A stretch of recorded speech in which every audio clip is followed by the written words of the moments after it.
اعوذ باللہ من الشیطان الرجیم بسم اللہ الرحمن الرحیم۔ درود پاک پڑھنے سے جان کنی میں آسانی ہوگی۔ امیر المومنین سیدنا فاروق اعظم رضی اللہ تعالیٰ کی خلافت کے زمانے میں ایک مالدار آدمی تھا جس کا کردار اچھا نہیں تھا، لیکن اسے درود پاک پڑھنے کا بڑا شوق تھا۔ کسی وقت وہ درود پاک سے غافل نہیں رہتا تھا۔ جب اس کا آخری وقت آیا اور جان کنی کی حالت طاری ہوئی تو اس کا چہرہ سیاہ ہو گیا اور بہت زیادہ تنگی لاحق ہوئی، حتیٰ کہ جو دیکھتا ڈر جاتا۔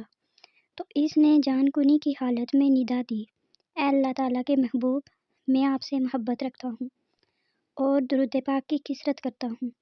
ابھی اس نے یہ ندا پوری نہ کی تھی کہ اچانک ایک پرندہ آسمان سے نازل ہوا اور اس نے اپنا پر اس آدمی کے چہرے پر پھیر دیا۔ فوراً اس کا چہرہ چمک اٹھا اور کستوری کی سی خوشبو مہک گئی اور وہ کلمہ طیبہ پڑھتا ہوا دنیا سے رخصت ہو گیا۔ سبحان اللہ۔ اور پھر جب اس کی تجہیز و تکفین کر کے قبر کی طرف لے گئے اور اسے لحد میں رکھا تو ہاتف سے آواز سنی، ہم نے اس بندے کو قبر میں رکھنے سے پہلے ہی کفایت کی اور اس درود پاک نے جو یہ میرے حبیب پر پڑھا کرتا تھا اسے قبر سے اٹھا کر جنت میں پہنچا دیا ہے۔